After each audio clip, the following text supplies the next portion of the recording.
আজকে আমাদের সঙ্গে উপস্থিত আছেন গণমাধ্যম ব্যক্তিত্ব ডাক্তার আব্দুল নূর তুষার। আপনাকে স্বাগত জানাচ্ছি। আমাদের সঙ্গে উপস্থিত আছেন নিউ ইয়র্ক ভিত্তিক সংবাদ মাধ্যম ঠিকানার editor in chief Khaled Mohiuddin. আপনাকে স্বাগত জানাচ্ছি। আমি খালেদ ভাইকে দিয়ে শুরু করতে চাই। আমরা জানি যে আপনি নির্বাচন কাভার করার জন্যই দেশে অবস্থান করছেন বর্তমানে। আমরা গতকালকেও দেখেছি আপনাকে সংবাদ সম্মেলনে, সেখানে ছিলেন, সেটি নিয়ে বেশ আলোচনা চলছে।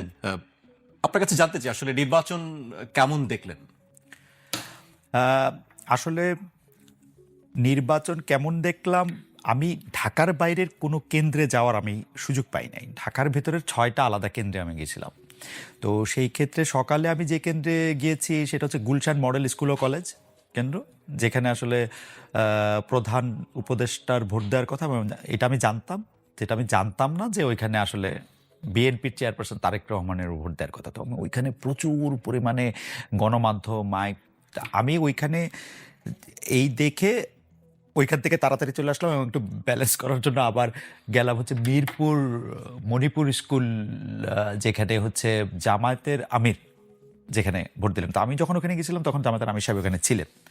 তো স্বাভাবিকভাবেই এই দুইটা কেন্দ্রের অবস্থান, উচ্ছ্বাস, মানে এই দুইটা কেন্দ্র দেখতে, মানে এটা ঠিক আসলে রিপ্রেজেন্টেটিভ কেন্দ্র না। কারণ হচ্ছে যে এখানের মধ্যে এতগুলি গণমাধ্যম, মানুষ, এই তো তারপরে আমি দুই একটা ছোট কেন্দ্রে গেছিলাম, এক্স্যাক্টলি এখন নাম মনে নেই, ঢাকার আরও কয়েকটা কেন্দ্রে আমি গিয়ে সকালে বেলার মধ্যে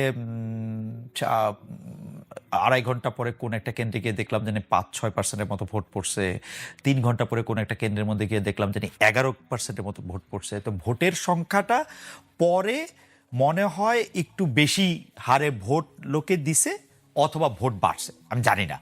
এখন এটার মধ্যে ইঞ্জিনিয়ারিং হয়েছে না ডাক্তারি হয়েছে আমি ঠিক জানি না, কিন্তু এইটা আমি আমার দেখা থেকে আমি বলতেছি যে আমি আসলে 2 ঘন্টায় যেরকম দেখছি, তার 3 ঘন্টা পরে যেরকম দেখছি, তারপরে ভোটের পরিমাণটা যেরকম বাড়ছে, সেইটা হইতে হইলে অনেক বেশি পার্টিসিপেশন আসলে পরে লাগবে। এটা হইতে পারে শীতের দিন, আমি জানি না কিছু। ভোটের আগে কিন্তু আমি শেষ করি। কিন্তু আমার ওইখানে মানে আমি যতগুলি কেন্দ্রে গেছি, আইন শৃঙ্খলা রক্ষার দায়িত্বে যারা ছিলেন, প্রিজাইডিং অফিসার, প্রিজাইডিং অফিসার বা পোলিং অফিসাররা বা পোলিং এজেন্টরা যারা ছিলেন, তারা সবাই ভোট ভালো হচ্ছে, ভোটে কোনো সমস্যা নেই, এরকম কথাই বলছেন। আমি স্পেসিফিকলি সবার কাছে জিজ্ঞেস করছি। আপনি নিজে কোনো অনিয়মের চিত্র দেখতে পান? আমি ওনাদের কাছে একদম স্পেসিফিকলি জানতেও চাইছি যে আপনারা কি কোনো অনিয়ম দেখতেছেন, কোনো সমস্যা দেখতেছেন, কিছুর কথা আমি অন্তত শুনি নাই। জি খালেদ ভাই, ভোটের আগে আমরা রাজনৈতিক দলগুলোর কাছ থেকে এই ইঞ্জিনিয়ারিং, ডাক্তারি, এই সব কথাবার্তা শুনছিলাম। আপনার কাছে আসলে কি মনে হয় যে আপনি নিজেও একটি প্রশ্ন করেছিলেন গতকাল বিএনপি চেয়ারম্যান তারেক রহমানকে, তিনি চমৎকার উত্তর দিয়েছেন। আপনার কাছে কি মনে হয় আসলে এরকম কোনো কিছু কি না ছিল কি? আমার মনে হওয়াটা দিয়া তো আসলে মানে দুনিয়া চলবে না, দুনিয়া চলে হচ্ছে পারসেপশন দিয়া। এখন ঘটনা দিচ্ছে যে কারো কারো পারসেপশন ছিল যে জামায়াতে ইসলামী সরকার গঠন করবে, তো তাদের কাছে মনে হয়েছে জামায়াতে ইসলামীকে ইঞ্জিনিয়ারিং করে হারানো হয়েছে। আমার কাছে মনে হয়েছে যে এইটার তো কোনো তথ্য আমার কাছে নাই, কিন্তু আমি আসলে জামায়াতে ইসলামীর যে ভোট প্রাপ্তি, আসন প্রাপ্তি, তাতে আমার কাছে মনে হয় জামায়াতে ইসলামী অনেকগুলি আসনে জিতেছে, অনেকগুলি আসনে ক্লোজ ছিল, অনেক ভোট বেশি পেয়েছে। আমার কাছে ইলেকশন ইঞ্জিনিয়ারিংয়ের কোনো তথ্য আমার কাছে নাই। কিন্তু আমি গতকাল বিএনপির যিনি চেয়ারপারসন আছেন, যিনি আগামীকাল বা পরশু প্রধানমন্ত্রী হিসেবে শপথ নিতে যাচ্ছেন, তার সম্ভবত তাকে আমি এটা জানতে চাইছিলাম যে ইলেকশন ইঞ্জিনিয়ারিংয়ের ব্যাপারটা কিন্তু আসলে তার খোলাসা করতে হবে, কারণ যেহেতু এইটা নিয়ে এত কথা হচ্ছে। আমি এর আগে আর শুনি নাই যে এইটা বিএনপির পক্ষ থেকে কেউ খোলাসা করছেন, অ্যাটলিস্ট এটা নিয়ে কথা বলা হইতেছে, কিন্তু তারেক সাহেবের কাছে তো আর গিয়া কেউ এটা জিজ্ঞেস করতেছে না। সেটি আপনি জিজ্ঞেস করেছেন, এটি আপনাকে ধন্যবাদ। আর তিনি যে উত্তরটি দিয়েছেন সেটিও চমৎকার ছিল। আপনার কাছে আবারও আসবো, আমি তুষার ভাইয়ের কাছে আসতে চাই। তুষার ভাই, ইঞ্জিনিয়ারিং নিয়ে বেশ আলোচনা ছিল, সেটি আমরা কেউই দেখছি না, সেটি দেখতেও পারিনি। ইঞ্জিনিয়ারিং তো কয়েক ধরনের আছে। প্রথম ইঞ্জিনিয়ারিং হচ্ছে আপনি ভোট ভরে দিবেন, মানে যে ভোটটা আসে নাই সেটা আপনি দিয়েছেন এবং দিয়ে দিয়েছেন। আরেকটা হচ্ছে আপনি ভোট কেন্দ্রের লোকজনকে আসতে দিলেন না, ফলে প্রতিপক্ষের ভোটাররা আসতে পারলো না, আপনার ভোটাররা গেল। আরেকটা হচ্ছে আসলো কিন্তু ঢুকতে পারলো না, কারণ আপনি একটা লম্বা লাইন তৈরি করলেন, লাইনের পিছনে দাঁড়িয়ে থাকলো। আরেকটা হচ্ছে সবই ঠিক মতো হলো, গোনার সময় আপনি ঠিক মতো গুনলেন না। আর আরেকটা ইঞ্জিনিয়ারিং হচ্ছে আপনি হ্যাঁ এর পাশে একটা টিক চিহ্ন দিয়ে দিলেন, লোকে জিজ্ঞেস করে আমি কোথায় ভোট দিব, এখানে তো আগেই ভোট দিয়ে দিছে, টিক তো মারা আছে ভাই, তাহলে কি আমি কোথায় দিব, এখানে দেখি 2টা ভোট দিয়েছে, উপরে একটা টিক দিয়েছে, নিচে একটা ক্রস দিয়েছে। এটা আরেকটা ইঞ্জিনিয়ারিং। লোকজন স্বাভাবিকভাবে, এটা আপনারা যে কোনোখানে পরীক্ষা করতে পারেন, ওপেন চ্যালেঞ্জ, ওই ব্যালট বাক্সটা, ওই ব্যালট পেপারটা দিয়ে আপনারা একজন যে কোনো কিন্তু 20টা লোক, সেটার কোনো প্রতিফলন যে দেখা কোনো গেছে? 20টা লোককে কিছু বলবেন না, একটা সিল হাতে ধরাই দিয়ে বলবেন আপনারা যেখানে ইচ্ছা করে দিয়ে দেন সিলটা, দেখবেন হ্যাঁ ভোট কয়টা পরে, না ভোট কয়টা পরে। হ্যাঁ, এটাও এক ধরনের ইঞ্জিনিয়ারিং। হ্যাঁ, এইটাকে বলে হচ্ছে পাভলভিয়ান রিফ্লেক্স। পাভলভ নামে একজন ভদ্রলোক ছিলেন রাশিয়াতে। তো উনি পরীক্ষা করে বললেন যে কিছু কিছু রিফ্লেক্স আছে যেটা মানুষকে শিখিয়ে বা প্রাণীকে শিখিয়ে দেওয়া যায়, তারপরে ওইটা যদি নাও থাকে মানুষ বা প্রাণী ওইটাই করে। যেমন তেঁতুল, লেবু, এটা বলার সাথে সাথে আমাদের একটা জিভে পানি আসে। এর কারণ হচ্ছে আমরা এই টকের স্বাদটা জানি এবং আমাদের ব্রেইনের মধ্যে এটা আছে। এটা উনি পরীক্ষা করেছিলেন কুকুর দিয়ে, কুকুরকে উনি দিয়ে পরীক্ষা করে দেখিয়েছিলেন যে একটা জায়গাতে খাবার থাকলে ঘন্টা বাজালে ও খাবার পায়, পরে খাবার না থাকলেও ঘন্টাটা বাজালে ও সেখানে চলে আসে, কারণ জানে যে ঘন্টা বাজলে আসতে হবে। ওইরকম আমাদের ছোটবেলা থেকে যেই জায়গাতে টিক চিহ্ন দেওয়া থাকে আমরা ফিল করি, অনুভব করি যে ওইটাই রাইট, ওইটা ইয়াস, ওইখানে আমি আছি। এই জন্য টিক চিহ্ন কোথাও দিতে হয় না, বরং ভোটটাই টিক চিহ্ন দিয়ে দেওয়া যেত, যে 2টি খালি বাক্স আছে, যেটা সঠিক সেটাতে টিক দেন, যেখানে আপনি ভোট দিতে চান সেখানে টিক দেন, অথবা হ্যাঁর পাশে একটা খালি রেখে দেওয়া যেত, হ্যাঁ না দেখে মানুষ ভোট দিত। আপনি হ্যাঁ লিখে একটা টিক দিয়েছেন, যেন টিক মানে হ্যাঁ, আপনি বুঝতে পেরেছেন, কোনো খালি জায়গা ছিল না। তো এটা তো এটা একটা ইঞ্জিনিয়ারিং। হ্যাঁ, এটাও একটা ইঞ্জিনিয়ারিং। এবং আপনি এটা পরীক্ষা করতে, আমি বললাম তো, যারা দর্শক আছেন তারা এই পরীক্ষাটা করতে পারেন। যে কোনো একটা বাচ্চা, বুড়ো, মাঝারি বয়সী, যে কারোর সামনে সাদা কাগজ নেবেন, হ্যাঁ না লিখে পাশে বক্স রাখবেন। মানে না এর পক্ষেও তো অনেক ভোট আমরা দেখলাম। না, এখন ইঞ্জিনিয়ারিং যখন হয় তখন তো নায়ের পক্ষে 0 ভোট হবে না, অথবা নায়েরটা ঠিক ভোট আর হ্যাঁটা ওই যে টিক ভোট। এই না এর এত ভোট কারা দিল? মানে কি মনে হয়? উপরেরটা টিকটক, নিচেরটা অন্য কিছু। এই না এর এত ভোট পড়ার কারণ কি? কারা দিল এই ভোট? মানুষ দিয়েছে, মানুষ দিয়েছে, তারা পছন্দ করে নাই। এবং আপনি দেখেন হ্যাঁ না ভোটের তারা কি আওয়ামী লীগের লোক বেশি নাকি? না না না, তারা যারা বুঝেছে তারা না বলেছে, যারা বুঝে নাই তারা হ্যাঁ বলেছে। এভাবে বললে আবার মানুষ মাইন্ড করবে, হ্যাঁ আপনি আমাদেরকে বুঝে নাই বলতেছেন।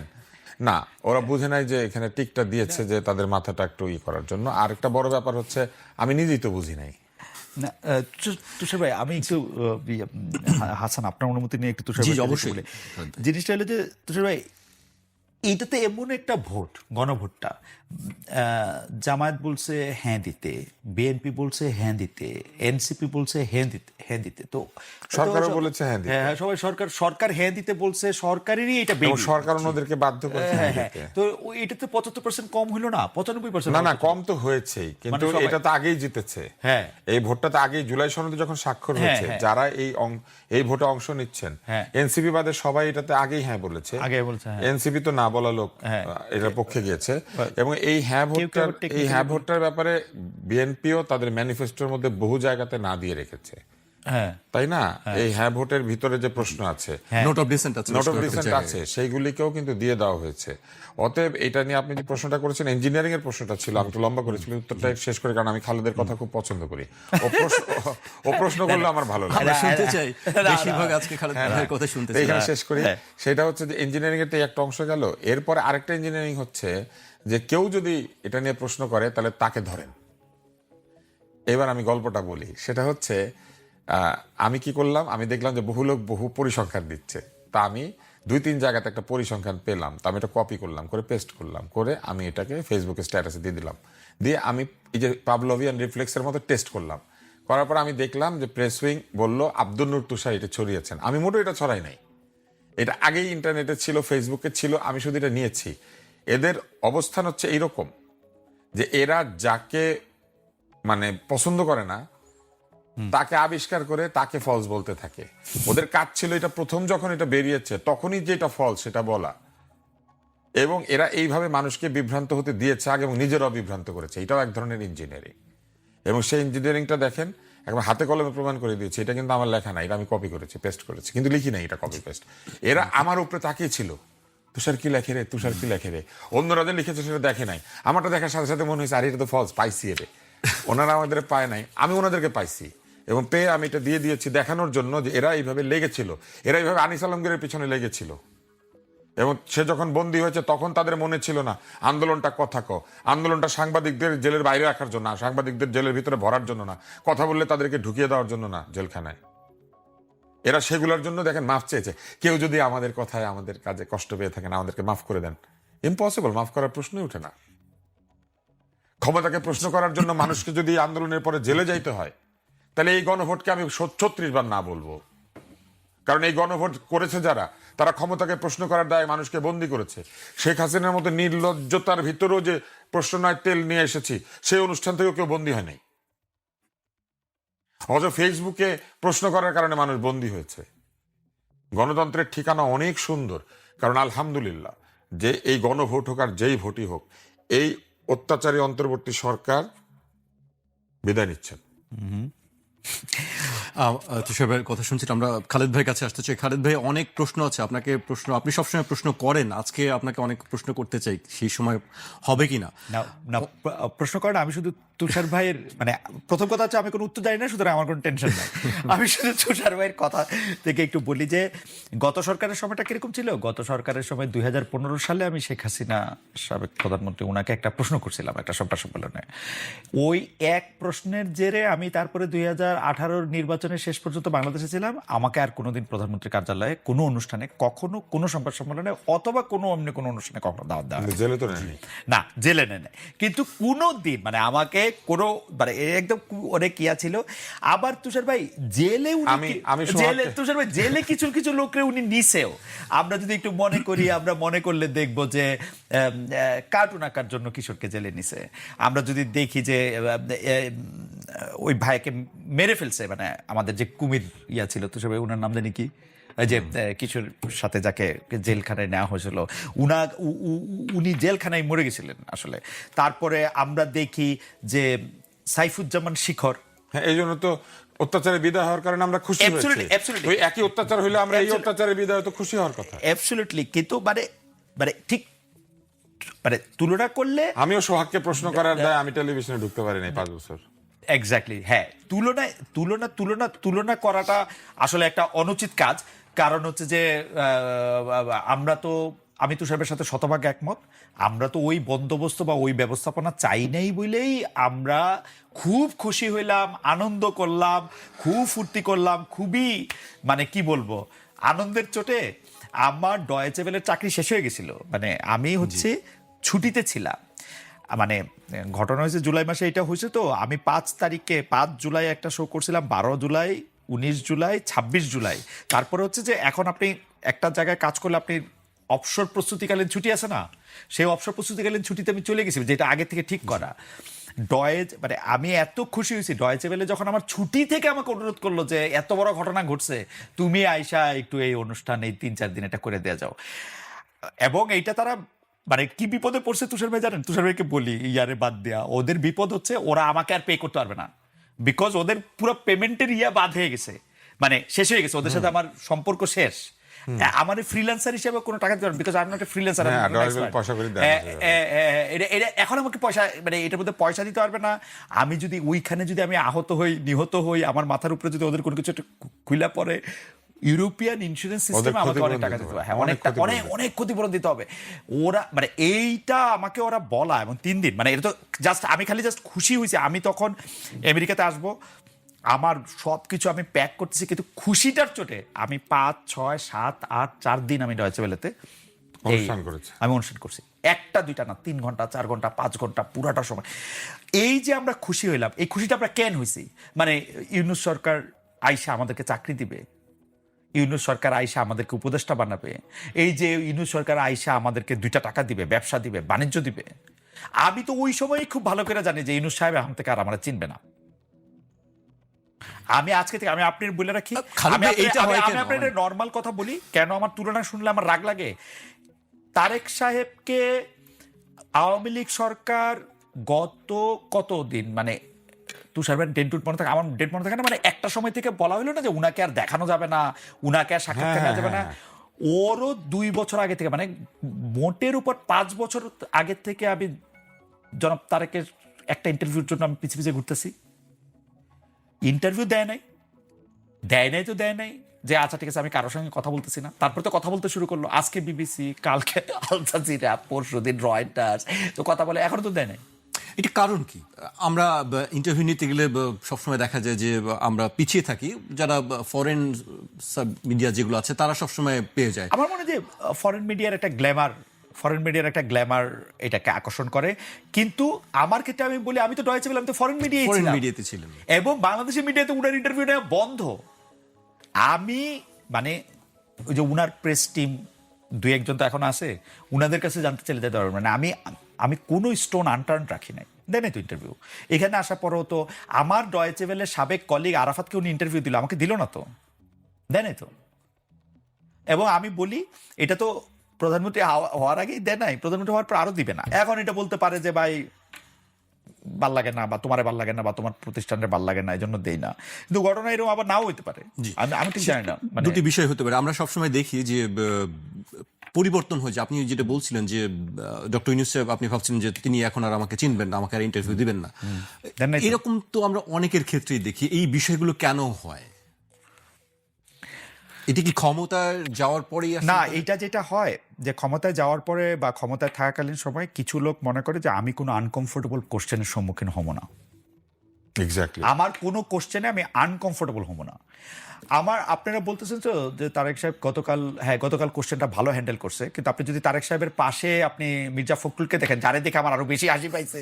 মির্জা ফখরুল সাহেব তো হাত নাইরেটেন এরকম একটা এটা দেখে আমার আরো বেশি আমি হাসতেছিলাম, কারণ আমি প্রশ্ন করার সময় আমি এটা আমার একটা প্রকৃতি, যে আমার কাছে মনে হয় যে এটাকে ইউফেমিজম বলে, যে আমি একটা ভালো, এবং আমার সাথে যে কারো কোনো ব্যক্তিগত দ্বন্দ্ব সংঘাতের জায়গায় আমি না, সেইটা আমি মনে করি যে এটা ক্লিয়ার করা দরকার। আসলে আমি না, আমার কাছে মনে হয় আজকে আপনি দেখবেন যে এই প্রশ্ন করাটা নিয়ে, তুষার ভাই, এই প্রশ্ন করাটা নিয়ে সবচেয়ে বেশি আপত্তি জানাইছে হচ্ছে আমাদের এনসিপির ভাইরা, তো বা জামাতের ভাইরাও মনে হয়, কিন্তু এনসিপির যে ভাইদের আমি চিনি আর কি, ধরেন হাসনাত আব্দুল্লাহ একটা স্ট্যাটাস দিয়ে বলছে কি নিয়ে অনেক তৎসম শব্দটা ব্যবহার করে, অভয় শব্দটা আসছে, যে সাংবাদিক কি আসলে এইভাবে কাউকে প্রশ্ন করতে পারে? 100 বার পারে। ইউনূস সরকার ভয় দেখায় নাই, অভয় প্রশ্ন করা জিজ্ঞেস করবে না। প্রথম কথা হইল, আমার এই যদি অভয় দেন কয়ে কিন্তু আমি তার অভয়ের জন্য থামি নাই, আমি একই জায়গায় এটা বলছি, সঙ্গে সঙ্গে বলছি এটা হচ্ছে একটা বাগধারা 3 শব্দের। আমি সেইটাই বলতে নিছিলাম। আমি আমার একজন গবেষক বন্ধুকে আমি অনুরোধ করছি যে দেখতে যে হাসনাত আব্দুল্লাহ বা আসিফ মাহমুদ সজীব ভুঁইয়াকেও প্রশ্ন করার সময় আমি যদি অনুমতি দেন তবে এটা বলি, এটা আমি বলছি কিনা, কারণ এটা আমার মুদ্রা দোষ, এটা আমি বলি। অভয় দেন, অনুমতি দেন,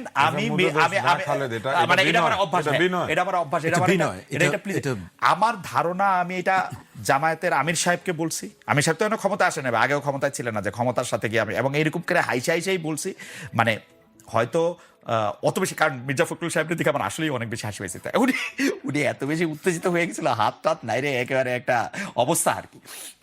আমার মনে হয় যে আমি জামায়াত ইসলামের আমিরকে অবশ্যই যদি অনুমতি দেন এটা বলছি, এটা হাসান সাহেবকেও বলছি, আমার ধারণা এটা আমি আসিফ মাহমুদ সজীব ভুঁইয়াকেও বলছি। আসিফ মাহমুদ সজীব ভুঁইয়া সংবাদ সম্মেলনে দাঁড়ায়া বললেন, আমাকে কোট কইরা, যে একজন সাংবাদিক বলেছেন উনি ক্ষমতা আসার আগে, যদি অভয় দেন তবে কথা বলবো, যদি অভয় দেন তবে কথা বলবো না। ভাই, ডিজিটাল ফুটপ্রিন্টে সবকিছু দেখা যায়। আমি যদি অভয় দেনের পরে একটা পজ, একটা কমা কিচ্ছু দেই নাই। আমি যদি অভয় দেন তাহলে প্রশ্ন করি আপনাকে যে আপনি ইলেকশন ইঞ্জিনিয়ারিংটা আপনার করতে হইল কিনা 200টা আসন পাওয়ার পরে। সংবাদ সম্মেলন হচ্ছে এরকম একটা জায়গা, এই জায়গার মধ্যে তো আপনি ব্যাক এন্ড ফোর্থ কোশ্চেন করতে পারতেছেন না, আপনার একটা কোশ্চেনই আপনি করতে পারবেন।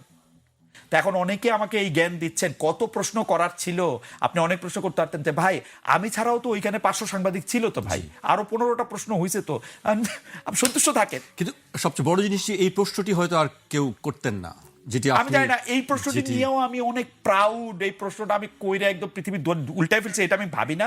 আবার পাশাপাশি এইটাও ভাবি না যে এই প্রশ্নটার কারণে বাংলাদেশের সাংবাদিকতা ধুলোর সঙ্গে মিশে গেছে, এটাও ভাবি না। আমি মনে করি যে এটা একটা মানে ঘটনা হয়েছে কি, আমরা তো তুষার ভাই সহ আরো কয়েকজনের কথা মনে পড়ছে, উনাদের মতো এত চটজলদি বুদ্ধির এবং এত তীক্ষ্ণ মানুষ না।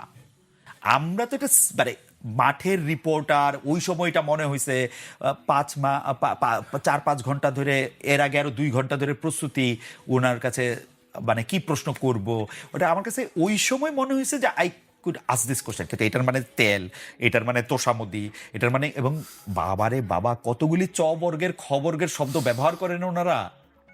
আসলে সেটি আমরা দেখি। আপনি হাসলেন খালেদ কেন? ভাই, আমি হাসা নাকি প্রশ্ন লঘু করে ফেলছি?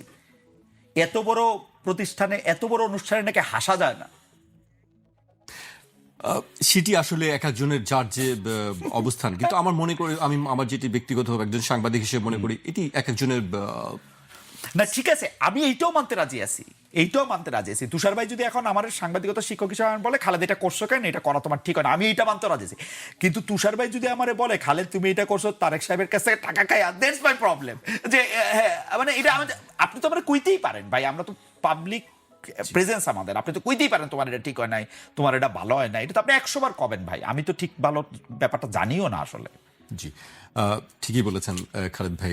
তুষার ভাইয়ের কাছে আসছে। তুষার ভাই, আসিফ মাহমুদ সজীব ভাইয়ের কথা আসছিল, তিনি বলেছেন যে ছায়া মন্ত্রিসভা গঠন করা হবে। আসলে ছায়া মন্ত্রিসভাটা কি, কিভাবে কাজ করবে? মন্ত্রিসভা হচ্ছে বিরোধী দল চাইলে প্রতিটি মন্ত্রিসভার বিপরীতে তাদের একজন মন্ত্রী হিসেবে দায়িত্ব পালন করবেন এরকম একটি ধারণা দিয়ে একটা ছায়া মন্ত্রিসভা গঠন করতে পারে। এবং তারা যেটা করে, ওই মন্ত্রিসভা থেকে যে মন্ত্রিসভা চলছে তাদের যে কাজকর্ম, তার বিপরীতে তাদের কর্মসূচি বা তাদের উপদেশ বা তাদের পরিকল্পনাগুলি জনগণকে জানায় যে এটা এইভাবে না করে এইভাবে করা যেত, এইভাবে না করে এইভাবে। ওনারা ছায়া মন্ত্রিসভা গঠন করলে তো ওনাদের একটা ছায়া প্রধানমন্ত্রী থাকবে। ছায়া প্রধানমন্ত্রীটা কে? আর আমি এই যে ওর খালেদের কথা শুনতে শুনতে একটা সার্চ দিয়েছিলাম, তো সেখানে আমার কাছে প্রথমে ভেসে আসলো নিউজ 24 অনলাইনের একটি সংবাদ। ওটার হেডলাইন হচ্ছে সাংবাদিকদেরকে দেখে নেওয়ার হুমকি দিলেন হাসনাত আব্দুল্লাহ। তো কেউ যদি কাউকে দেখে নেওয়ার হুমকি দেয় তাহলে তো তাকে দেখলে মানুষ ভয় পাবে না? ও নিজে ভয় দেখাইতে পারবে। কিন্তু কেউ যদি প্রশ্ন করে সভয় বলবো না নির্ভয়ে, অথবা যদি অভয় দেন তাহলে বলি, এটাকে তার কাছে মনে হয় যে এটা তেল দেওয়া হচ্ছে, এটা তাকে সম্মান করা হচ্ছে। এটা তাকে সম্মান অসম্মানের বিষয় না। আমরা ছোটবেলায় মানে আমরা অনেকগুলো বই পড়েছি, তার মধ্যে একটা হচ্ছে আরব্য উপন্যাস, একটা হচ্ছে পারস্য উপন্যাস, একটা হচ্ছে গোপাল ভাঁড়ের বই, একটা হচ্ছে নাসিরুদ্দিন হোজ্জার বই, তাই না? এই বইগুলো আমরা পড়েছি। এই প্রত্যেকটা বইয়ে দেখা যায় তো তারা সম্রাটের দরবারে বা রাজার দরবারে, বা ওই সময় তো আর গণতান্ত্রিক শাসক প্রধানমন্ত্রী নাই, রাজার একটা মন্ত্রী থাকতো, ওইসব দরবারে কথা বলে। প্রত্যেকটা লাইনে লেখা থাকতো যদি অভয় দেন তাহলে একটি কথা বলি, অথবা সভয় বলবো না নির্ভয় বলবো। এইটা একটা আদব, এটা একটা কায়দা, এটা একটা বিনয়। আনফর্চুনেটলি বিনয় তো তারা বহু আগেই পাঠিয়ে দিয়েছেন বেহেশতে। তারপরে বেহেশতের টিকিট বিক্রি করেছেন, তারপরে বেহেশতের টিকিটওয়ালাদের সাথে গিয়ে ইলেকশন করেছেন। তারপরে এখন কেউ যদি বিনয় প্রদর্শন করে, আপনি এত রেগে আছেন কেন? আমি রেগে নাই, আমি রেগে নাই। বেয়াদবি কোনো দেশের আইন হতে পারে না, বেয়াদবি কোনো দেশের নিয়ম হতে পারে না। বেয়াদবি কোনোভাবেই গ্রহণযোগ্য বিষয় না। কিন্তু এই বেয়াদবি তো সরকারিভাবে করা হয়েছে। তা আমি সেটা আমার কাছে, এবং এখন একজন মানুষ যদি তার স্বভাব সুলভ কার্টেসি কাউকে দেখায়, বিনয় দেখায়, সেটা তাদের কাছে মনে হয় মাথা নত করা, আর এটা মাথা উঁচু করা। সেটা আমি নিজের ব্যক্তি একটা, কারণ প্রশ্নটা কি সেটা আমার দেখতে হবে। ছেলে আমাকে অনেক সময় প্রশ্ন করতে বলে জিজ্ঞেস করে যে বাবা আমি কি প্রশ্নটা করবো তোমাকে? সেটা তো বাবা না, হিসেবে তুষার ভাই আপনি ওদের কথা বললেন। আমার শিক্ষক প্রফেসর আলী রিয়াজ, আমি ওনাকে প্রশ্ন করলাম যে আমাদের মতিউর রহমান চৌধুরী মানে মানব জমিনের সম্পাদক ওই সময় বলছিলেন যে আমরা তো উপদেষ্টাদের নিয়ে কিছু লিখতে পারতেছি না, সব উপদেষ্টা তো ফেরেস্তা, এরকম না, মানে পরিসংখ্যানের একটা নিয়মেও তো সবাই ভালো মানুষ হইতে পারে না একটা সংঘের মধ্যে। তো স্যার এটা এরকম কেন হইলো, আপনি কি মনে করেন, বা কাছাকাছি এরকম একটা প্রশ্ন করছে। তো সে বলতেছে যে তবু তো ভালো খালেদ এখন এই আমলে এসে প্রশ্নটা করতে পারতেছেন। আমি বললাম যে স্যার শেখ হাসিনার আমলেও তো 2-3টা এরকম কথা বলা গেছে, বা শেখ হাসিনার আমলেও তো আমরা ওই সোনার মেডেলে গয়না নাই, রূপপুরে বালিশ নাই, এগুলির কথা বলছি না। খালেদ আপনার কথা কিন্তু ফেসিবাদের পক্ষে দাঁড়িয়ে যাচ্ছে, এবং এই কথা নিয়ে আমাকে 2500 গালি খাইতে হইলো। আলী রিয়াজ কি জানি এক দিয়ে আরেক শব্দ শিখছে, আলী রিয়াজ .. দিয়েছেন খালেদ মহিউদ্দিনকে। এবং এটা তো একটা ট্যাগিং। এই ট্যাগিং তারা করে গিয়েছে। এবং এবং এবং আলী রিয়াজ যেটা আপনি বললেন, নোয়িং ভেরি ওয়েল, উনি আমাকে 30 বছর ধরে চিনেন, তারপরে উনি এটা বলতে পারলেন যে খালেদ আপনার কথা ফিজিবাদের পক্ষে চলে। খালেদ ভাই, এটা শেষ হবে কোথায়? মানে এই এটা সব শেষ হবে- আমলে কি আমরা এই ট্যাগিং এর শিকার হতে থাকবো? না, সাংবাদিকরা? তুষার ভাই কোক এটা, আমি তুষার ভাই কথা মুখের কথা কেড়ে নিছি, আমি- পরে তুষার ভাই বেয়াদবকে আমার কথা বলতে পারে। আমি খালেদের কথা পছন্দ করি। আমার মানে আমি ওর সাথে ঘন্টার পর ঘন্টা দিনে না, আমরা অনেক আড্ডা দিয়েছি। আমরা আমরা একসময় একমত হয়েছিলাম যে বাংলাদেশের কয়লা তুলে আমাদের পোড়ানো উচিত, কারণ এই কয়লা পরে দেখা যাবে আমাদের সোনালী কয়লা হবে। আর তুলতে দিবে সোনালী না। কয়লা, হ্যাঁ। এই যে এখন এবার ট্রাম্প ঠিক সাহেব আর আছে। এই কয়লা কিন্তু তুলতে দিবে না, শেষ। এখন গ্যাস কিনতে বাধ্য করেছে এবং সেটা আবার চুক্তি করে এসেছে জনাব প্রধান উপদেষ্টা। হ্যাঁ, তো আমি আপনাকে একটা কথা বলি, রমজান মাসে এখনো বাকি আছে, উনি রমজানের যে একটা শুভেচ্ছা বাণী থাকে না, ওটা উনি দিয়ে দিয়েছেন। এটাও উনি তারেক রহমানকে এখন দিতে দিচ্ছেন না, আগেই উনি দিয়ে যাচ্ছেন। আসেন আমরা আসল জায়গাতে আসি। এই যে আমরা যে কালচারটার কথা বলছিলাম, ট্যাগিং, একটা অনুষ্ঠানে আমি গিয়েছি, সেখানে প্রেস উইং এর এক ভদ্রলোক হাজির ছিলেন। তর্কে যখন উনি বুঝতে পারছেন যে উনি আর পারছেন না, আলোচনা ওনার কথা সহ অযৌক্তিক, তখন উনি বললেন এই যে সফট আওয়ামী লীগার। আচ্ছা, এবার আমি আপনাকে প্রশ্ন করি, আলী রিয়াজ সাহেব আমাদের সবাইকে ভোট দিতে বলেছেন। হ্যাঁ, ভোট দিবেন। হ্যাঁ, ভোটের ভিতর দিয়ে বাংলাদেশ গণতন্ত্রের পথে যাত্রা করবে। হ্যাঁ, ভোট দিতেই হবে, দ্বিকক্ষ বিশিষ্ট সংসদ হবে, শপথ অমুক দিন হবে, তমুক দিন হবে, এখনো বলে যাচ্ছে। এই ভদ্রলোক নিজে ভোট দেয় নাই। এই ভদ্রলোক বাংলাদেশের ভোটার না। যে আমার দেশের ভোটার না অথবা ভোট দেয় না, সে আমাকে এসে শিখিয়েছে কেমনে ভোট দিতে হবে। জি। তো ওনার শেখানো ভোট আমি মানি না তো, এবং নাগরিক হিসেবে ওনার শেখানো ভোট না মানার অধিকার আমার আছে। এই অধিকার কেড়ে নেওয়ার অধিকার বাংলাদেশের তো নাই, বিশ্বের কাউকে দেওয়া হয় নাই। আমার নাগরিক অধিকার আছে, যে লোক আমার এখানে ভোট দেয় না সে আমারে ভোট দিতে বলবে আর আমি তার কথা মতো ভোট দিব। আগে একটা ভোট দিতেন, দিয়া প্রমাণ করতেন আপনিও হ্যাঁ পক্ষে আছেন। আপনি বাংলাদেশের ব্যালট বাক্সকে ভোট দেওয়ার উপযুক্ত মনে করেন নাই, এবং এই প্রশ্ন করা যায় না ওনাদের সময়। ওনারা বহু প্রশ্ন করতে দেন নাই। না, কিন্তু তুষার ভাই, আপনি কি মনে করেন না যে যেমন ধরেন আপনি আমারে একটা কথা বললেন, কিন্তু সেই কাজটাও কি আপনার করতে হবে? আপনি তো আমার নির্দেশ পরামর্শটা দিতেই পারেন, যেটা আপনি করেন না। করতে হবে কোন জায়গায়, আমি আপনাকে ব্যাপারটা বুঝিয়ে বলি। হ্যাঁ। আপনি আমাকে বলছেন দেখেন বাংলাদেশের সকল মানুষের একটা কাজ করা উচিত, তখন আপনাকে ওই কাজটা করতে হবে। আচ্ছা, ওনারা সবাইকে বলছেন বাংলাদেশের সব মানুষের হ্যাঁ ভোট দেওয়া উচিত। কিন্তু উনি যদি বাংলাদেশের মানুষ না হন, তাহলে কি তাহলে বাংলাদেশের মানুষ না হইয়া বাংলাদেশের জিনিসপত্র ঠিক করতে আসছে কেন? কেন ওই যে বিদেশি কোচ আসে না? আপনি গর্ডন গ্রিনিজ দিয়ে কত ভালো ভালো খেলাইলেন। হ্যাঁ, বিদেশি কোচ আসে। এই যে দেখেন খালেদ আমার সাথে এখন উপস্থাপকের রোলে অনেকদিন বিদেশে থাকি বলে আপনার লোকে তো আসেন। এই বিদেশি কোচকে আমরা কি করেছিলাম আপনার মনে আছে? ঢাকাতে বাইর করে দিয়েছিলাম। না, ঢাকা কেন দিয়েছিলাম মনে আছে? উনি বলেছিল বাংলাদেশ টেস্ট স্ট্যাটাস পাওয়ার উপযুক্ত হয়। তো আমার কথা হচ্ছে ওইখানে আমি উপযুক্ত না, এই জন্যই তোমাকে নিয়ে আসা হয়েছে। তুমি উপযুক্ত করতে পারো নাই, আবার বড় বড় কথা। তো তুমি নিজে ভোটটা দাও না, আর তুমি কি কোথাও বলেছো যে তুমি আমার দেশের নাগরিক না? তুমি কোথাও বলেছো উপদেষ্টার হিসাব দিল তুমি দিবা না? আমি ওনাকে তুমি করে বলছি, এটা ওনাকে বলছি না, আমি সত্য ভাষায় এসে বলছি। উনি আপনি এবং উনি 100 বার আপনি। উনি আমার বড় ভাই, উনি একসময় বিতর্ক করেছেন, আমি ওনাকে অনেক শ্রদ্ধা করি, কিন্তু আমি ওনাকে ওই শ্রদ্ধার মধ্যে থেকেই এই সমালোচনাটা করতে চাই। আমার বড় ভাই হওয়ার জন্য তো তাকে একটা শ্রদ্ধার উপযুক্ত তার জায়গা থাকে। কিন্তু তুষার ভাই, আপনি যেগুলি তার দোষ কইতেছেন, এটা দোষ না। মানে আপনি যেগুলি তার কইতেছেন এগুলি তো আমার কাছে দোষ লাগতেছে না।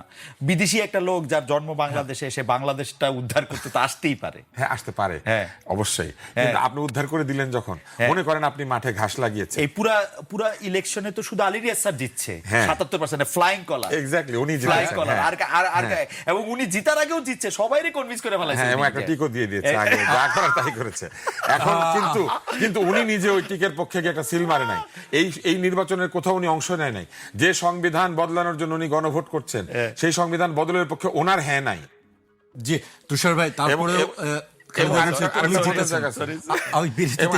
বিরোধীতে যাবেন। আরেকটা জিনিস খালি আমি আপনাকে বলে দিই, সকল উপদেষ্টা সম্পদের হিসাব দিল, উনি দিল না কারণ উনি নাকি বেতন নেয় নাই বলেছে একটা। আরেকটা হচ্ছে উনি আসলে এইখানে ট্যাক্স দেয় না, উনি এখানকার করদাতা না। কিন্তু আমরা কি কে করদাতা আর কে করদাতা না তার সম্পদ জানতে চেয়েছি, নাকি বাংলাদেশের দণ্ডমুণ্ডের কর্তা হয়ে যারা বসেছিলেন তাদের সম্পদ বেড়েছে কতটা, কমেছে কতটা, আয় করেছে কতটা, সেটা জানতে চেয়েছি। এমন কি হতে পারে না খালেদ যে আপনি আসলেন এবং তারপরে আপনি এখানে আসার পরে দেখা গেল আপনার আমেরিকার অ্যাকাউন্টে স্ফীত হয়েছে? যদি প্রফেসর মোহাম্মদ ইউনূস তার বিদেশে থাকা সম্পদের হিসাব দিতে পারে, যদি আরো একাধিক উপদেষ্টা তাদের বিদেশে থাকা সম্পদের হিসাব দিতে পারে, আলী রিয়াজ সাহেব দিলেন না কেন? কারণ আনালিস্ট সাহেব বেতন নেন নাই, আপনার সাথে তার কোনো আর্থিক লেনদেন নাই। আমার ওই সাথে যে উনাকে আমার সাথে যে আর্থিক লেনদেন নাই এটা প্রমাণ করার জন্য তো তার সম্পদের হিসাবটা দিতে হবে, যে দেখেন আপনার সাথে আমার আর্থিক লেনদেন নাই। আমি আমার বসকে দিয়েছি, সেটা এটা প্রফেসর ইউনূসকে ওনার দিয়েছেন। বস তো ওনার কাছে হিসাবটা চায় না। তুষার ভাই, চেয়েছি আমরা। তুষার আমাকে আমার চেয়েছি প্রডিউসার আমরা। বারবার বলছে এবং বিরতিতে এটাই- যেতে হবে। ওই যে ওনাকে তুষার ভাই, হ্যাঁ, আপনি এখন বিরতিতে যান। আমাকে বলছে বিরতিতে যেতে অনেকক্ষণ ধরে, আমি যেতে পারছি না। আপনি এখন বিরতিতে যান।